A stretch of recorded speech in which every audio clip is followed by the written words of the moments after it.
अगर आप ये जानना चाहते हैं कि एक छोटे निवेश के साथ स्टॉक मार्केट में कैसे शुरुआत की जाए तो ये वीडियो आप ही के लिए, बिकॉज आज इस वीडियो में मैं आपको 7 स्टेप्स देने वाला हूं जिन्हें फॉलो करके आप एक छोटे निवेश के साथ भी स्टॉक मार्केट में अपना एक सक्सेसफुल जर्नी शुरू कर सकते हैं।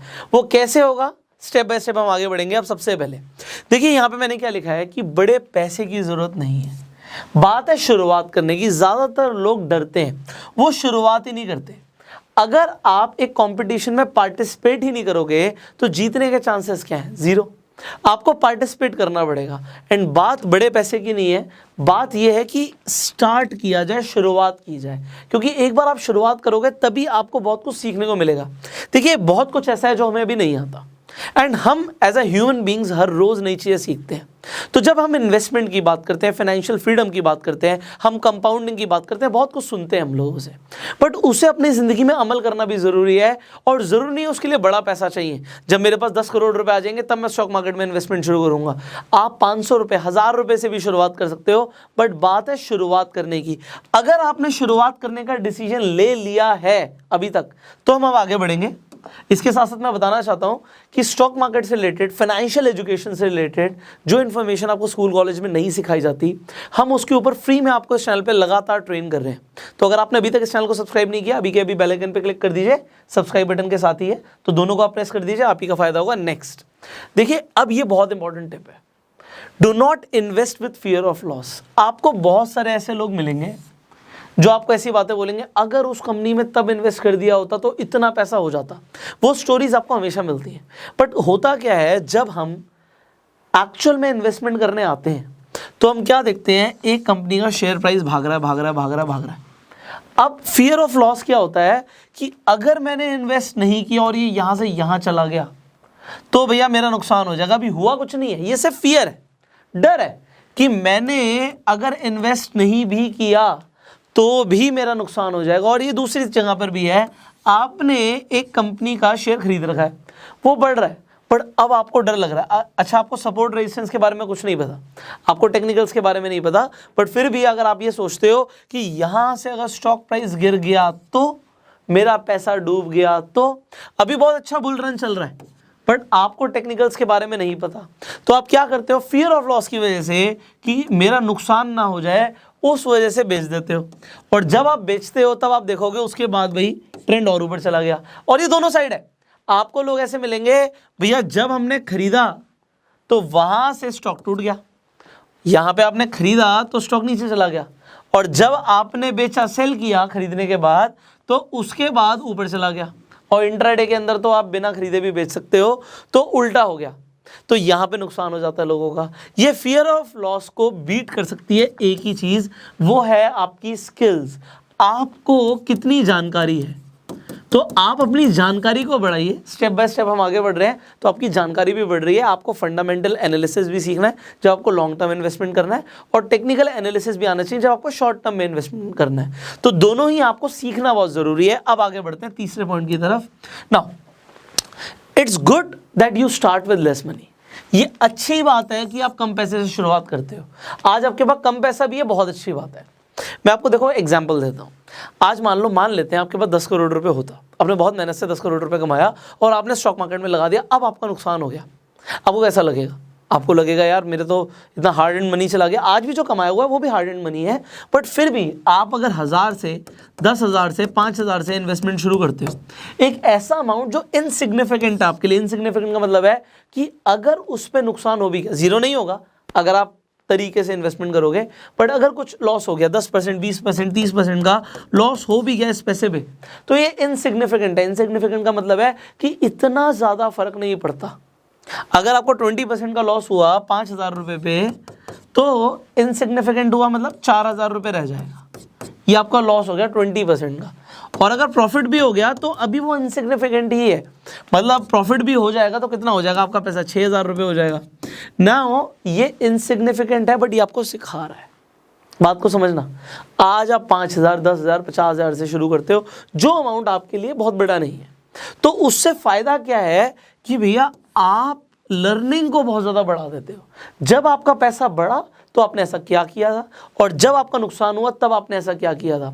आप बहुत सारी चीज़ें एनालाइज कर सकते हो, समझ सकते हो, सीख सकते हो, एंड इसीलिए कम पैसे से शुरुआत करना अच्छी बात होती है। एंड मैं रिकमेंड भी यही करता हूँ। मैं आप लोगों को भी रिकमेंड करूंगा, सिर्फ उतना ही पैसा स्टार्टिंग में इन्वेस्ट करो जो आपके लिए इनसिग्निफिकेंट हो, ज़्यादा फर्क ना पड़े। आगे बढ़ते हैं। So here comes our fourth point. हर इंसान गलती करता है। आप राकेश झुनझुनवाला की बात करते हो, वॉरेन बफे की बात करते हो, गलतियां उनसे भी होती हैं। सिलेक्शन सबका 100% करेक्ट नहीं हो सकता।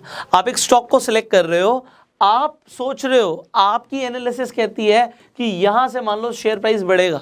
अब मान लेते हैं कुछ इंडिया के अंदर इकॉनमी पे कुछ हो गया या उस कंपनी के अंदर कुछ हो गया और शेयर प्राइस गिर भी गया, तो भैया ये हर बार नहीं है। 100% स्टॉक मार्केट में कोई भी सही नहीं होता।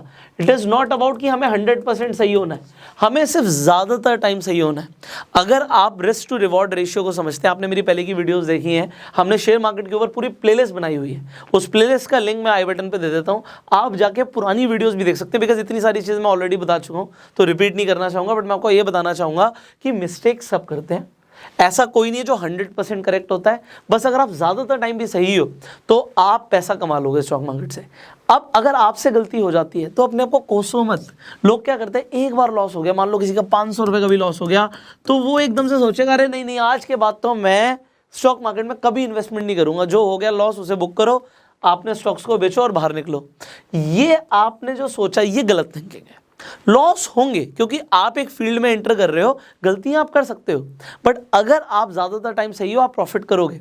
तो सीखने पे फोकस हो और इस लॉस से डरना नहीं। आप बिजनेस कर रहे हो, बिजनेसमैन को लॉसेज होते हैं। आप बिजनेसेस में इन्वेस्ट करते हो, बिजनेस को भी लॉस होता है, प्रॉफिट भी हो सकता है। बट देखो, बस गैम्बलिंग वाली मेंटालिटी मत लाना। ऐसा मत सोचना कि भैया मेरा रातों रात पैसा डबल हो जाए। अगर ये सोचोगे तो कुछ नहीं कर पाओगे स्टॉक मार्केट में। बट अगर लॉन्ग टर्म के लिए सोचोगे, थोड़ा बहुत लॉस होता है, बट जब रिटर्न्स आएंगे ना, ये 500 का लॉस आपका 10,000 का प्रॉफिट भी हो सकता है in future. So it is all about, और इससे भी ज़्यादा, मैं तो बहुत छोटे अमाउंट की बात कर रहा हूँ, इससे भी बहुत ज़्यादा हो सकता है। बट बात यहाँ पर यह है कि आपकी मेंटालिटी ठीक होनी चाहिए, और I think you are getting a right direction. आगे बढ़ते हैं। Next point is be humble on profits and be a learner on losses. इसका मतलब क्या है? एक आदमी ने पहली बार किसी स्टॉक में इन्वेस्ट किया, मान लेते हैं 20,000 रुपये इन्वेस्ट किया, और उसके 20,000 रुपये 30,000 रुपये हो गए। गुड, मैं अप्रिशिएट करूंगा। बट अब वो क्या कहता है, वो दुनिया को नसीहतें देना शुरू कर देता है। वो सोचता है जी 20,000 रुपये के 30,000 रुपये हो गए, मैं एक जीनियस हूँ। देखो, स्टार्टिंग में आप प्रॉफिट बना रहे हो ना, बी हम्बल। आप देखना, मतलब ये बहुत सारे ऐसे लोग हैं जो शो ऑफ करते हैं, हमारा इतना प्रॉफिट हो गया, उतना प्रॉफिट हो गया। अब यहाँ पे बात ये, अगर प्रॉफिट हुआ तो देयर इज अ डिफरेंस, वो भी आगे मैं डिस्कस करने वाला हूँ। प्रॉफिट हुआ तो ये अपने आप से पूछो कि क्यों हुआ, ऐसा आपने क्या सही डिसीजन लिया जिसकी वजह से आपको प्रॉफिट्स हुए हैं, और वो प्रॉफिट आपको लगातार होने चाहिए। अभी हम नेक्स्ट पॉइंट में बात करेंगे उसके बारे में। तो प्रॉफिट हुआ, हम्बल हो जाओ। ये मत सोचो जीने से, क्योंकि अभी बहुत कुछ सीखना बाकी है। आपको हर पॉइंट ऑफ टाइम पे सीखना है। आज मैं अपनी बात भी करूं तो रोज मुझे कुछ नई चीज़ें सीखने को मिलती हैं, और मैं सीखना भी चाहता हूं। अब अगर प्रॉफिट हुआ तब हम हम्बल हैं, और अगर लॉस हुआ तो मैदान छोड़ के नहीं भागना, डरना नहीं है। ये अपने आप से पूछना है कि भैया लॉस क्यों हुआ, मैंने ऐसी कौन सी गलती करी जो मैं अगली बार रिपीट ना करूं। क्या मैं इमोशनल तो नहीं हो गया था, क्या मैंने इमोशनल बाइंग या सेलिंग तो नहीं कर दी थी, किस वजह से मेरा लॉस हुआ, ये सीखना बहुत ज़रूरी है। एंड इसी के साथ नेक्स्ट पॉइंट आता है यहाँ पे, जो मैंने आपको बोला था कि वन टाइम प्रॉफिट और कंसिस्टेंट प्रॉफिट में डिफरेंस है। एक बार प्रॉफिट हो गया, बहुत बढ़िया, एक बार प्रॉफिट हो गया। लोग ऑप्शंस में ट्रेड करते हैं, ऑप्शन बाइंग कर ली, एक बार प्रॉफिट हो गया जी। पुष्कर सर एक ट्रेड करी थी 10,000 रुपए की, और 10,000 को हमने 20,000 कर दिया। अरे वाह जी वाह, बहुत बढ़िया, आपने 10,000 को 20,000 कर दिया। मैं कहूँगा बहुत अच्छी बात है, बट क्या आप मुझे लगातार करके दिखा सकते हो? क्या ये लगातार हो सकता है? आप ये देखो कि लगातार, और हम इन्वेस्टमेंट की बात कर रहे हैं, आप अच्छे शेयर्स को पिक कर रहे हो और वो आपको लगातार प्रॉफिट कमा के दे रहे हैं, तो ऐसा आपको बनना है। और उसके लिए क्या करना पड़ेगा, ऐसी कौन सी इन्वेस्टिंग स्टाइल्स हैं जिससे ऐसा हो सकता है, हम आने वाली वीडियोस में डिस्कस करने वाले हैं। हम वैल्यू इन्वेस्टिंग को भी सीखने वाले हैं, और कुछ और भी इन्वेस्टिंग स्टाइल्स के ऊपर आपको मैं आगे ट्रेनिंग देने वाला हूं। तो चैनल पे आप बने, बहुत अच्छी बात है, आप सीखने वाले हैं। सो मैंने आपको क्या बोला कि कंसिस्टेंट प्रॉफिट ज़रूरी है, लगातार आप लाइफ में आगे बढ़े। सी ये मैं फॉलो करता हूँ अपनी लाइफ में, मैंने कभी ज़िंदगी में पीछे मुड़ के नहीं देखा। जहाँ से शुरू किया उससे नेक्स्ट स्टेप, फिर नेक्स्ट स्टेप, फिर नेक्स्ट स्टेप, आगे ही बढ़ना है। कभी प्रॉफिट्स भी हो रहे हैं तो उन प्रॉफिट्स को भी बढ़ाना है। आप हमेशा एक आगे की तरफ सोचो। अब ऐसा नहीं है कि आपने वन टाइम प्रॉफिट कर लिया, उसके बाद जितना प्रॉफिट किया उससे डबल नुकसान कर बैठे। एक बार तो 10,000 को 20,000 किया और एक बार को 10,000 को आप 2,000 रुपये पे ले आए, आपका लॉस हो गया 8,000 रुपये का। तो ऐसा भी होता है लोगों के साथ, तो ऐसा नहीं करना। इसके लिए मैं आपको क्या बोल रहा हूँ, फोकस करो कि कंसिस्टेंटली प्रॉफिट्स हो, और उसके लिए हम्बल होना ज़रूरी है, सीखते रहना ज़रूरी है। एंड फाइनली, ये बहुत ज़्यादा लोग गलती करते हैं, अभी बता रहा हूँ। स्टार्टिंग में पैसा नहीं होता, ये वीडियो इसी के ऊपर है कि जब हमारे पास पैसा ज़्यादा नहीं होता तो उसके साथ शुरुआत कैसे करें। अब मान लो आप एक कंपनी का शेयर देखते हैं, आपके पास 1,000 रुपये हैं, और आप एक कंपनी का शेयर प्राइस देखते हैं, मान लेते हैं वो 1,000 का ही है।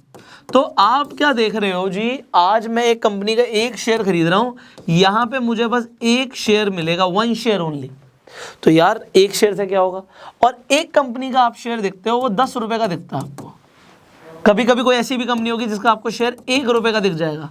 तो यहाँ पे लग रहा है जी 1,000 शेयर्स होंगे मेरे पास, और यहाँ पे लग रहा है 1 शेयर होगा मेरे पास। इन दोनों में कोई फर्क नहीं है, देयर इज नो डिफरेंस।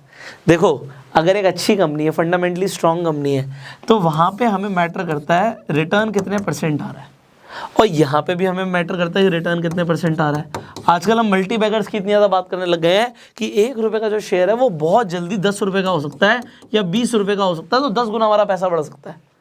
भैया आपका 1,000 रुपये का शेयर भी 10,000 का हो सकता है, बट हाँ चांसेस कम होते हैं अगर आप स्ट्रॉन्ग कंपनी में इन्वेस्ट कर रहे हो, बट वहाँ पे आपके डूबने के चांसेस भी बहुत ज़्यादा होते हैं।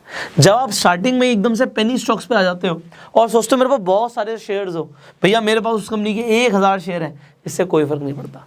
MRF का आप शेयर देखोगे 80,000 से ऊपर का है, तो 80,000 का शेयर आप एक शेयर नहीं खरीद सकते इंडिया में। अगर आपको लग रहा है कि मेरे पास है ही 5-10 हज़ार, मैं मानता हूँ आप नहीं खरीद सकते, बट ऐसा नहीं है कि 80,000 का खरीद रहे हो तो भैया ओहो ये तो बहुत बड़ी बात हो गई, इसमें तो एक ही शेयर आएगा हमारे 80,000 में, 80,000 में तो हम पता नहीं कितने कंपनीज के कितने शेयर्स खरीद लेंगे। सो एज सच कोई कंपैरिजन नहीं है। आप MRF का एक शेयर देख रहे हो, जैसे मैंने बोला 80,000 का, आप आज येस बैंक का एक शेयर देखते हो 13-14 रुपये का, तो आपको लग रहा है जी मैं येस बैंक के बहुत सारे शेयर्स खरीद लूँ। अभी मैं यहाँ पे आपको रिकमेंडेशन नहीं दे रहा कि आप किसके खरीदो किसके नहीं खरीदो, उसके लिए एनालिसिस आपको करनी है, दिमाग आपको लगाना है। But what I am saying you is कि आप इस ट्रैप में मत फंसो कि आप पेनी स्टॉक्स के ऊपर इन्वेस्ट करो, 1 रुपये का स्टॉक, 10 रुपये का स्टॉक, कि मैं बहुत सारे एक्यूमुलेट कर लूँगा।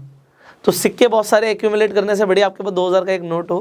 तो वो मैं आपको यहाँ पे ये चीज़ बता रहा हूँ कि अच्छी कंपनीज में इन्वेस्ट करना, नो मैटर कि वो पेनी है या नहीं है।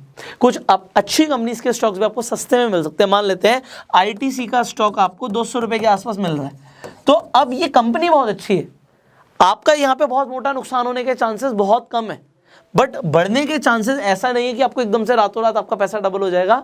डेफिनेटली कंपनी अच्छी है, आपको रिटर्न्स भी अच्छे मिल सकते हैं, but then do your own analysis. मेरी रिकमेंडेशन ये है कि इस ट्रैप में मत फंसो कि बहुत सारे शेयर्स चाहिए। अच्छी कंपनी के शेयर्स लो, फंडामेंटली स्ट्रॉन्ग कंपनी के शेयर्स लो, आपका लॉन्ग टर्म में प्रॉफिट होगा। सो आई होप आपको जो मैं समझाना चाहता था वो समझ आ चुका है। आपको क्या समझ आया ना इस वीडियो से, वो नीचे कमेंट में ज़रूर बताइएगा जो आपको सबसे अच्छा लगा हो। फाइनली इस वीडियो को शेयर करके बहुत सारे लोगों का आप भला कर सकते हैं, तो इस वीडियो को शेयर कर दीजिए। एंड अगर आप शेयर मार्केट में इन्वेस्टमेंट करना चाहते हो, ट्रेड करना चाहते हो, तो आप बहुत आसानी से सिंपल स्टेप्स को फॉलो करके अपना डीमेट अकाउंट खुलवा सकते हैं। डीमेट अकाउंट खुलवाने के लिए लिंक डिस्क्रिप्शन कमेंट बॉक्स में, सिंपली क्लिक कीजिए। आपके पास आधार कार्ड, पैन कार्ड होना जरूरी है, और सिंपल स्टेप्स को फॉलो करके अपना डीमेट अकाउंट खुलवा लीजिए। YouTube पे वीडियो देख रहे हैं, सब्सक्राइब कीजिए, बेल आइकन पे क्लिक कीजिए। Facebook पे देख रहे हैं आप, हमें फॉलो कीजिए। I will see you in the next video. Till that time, you go self made.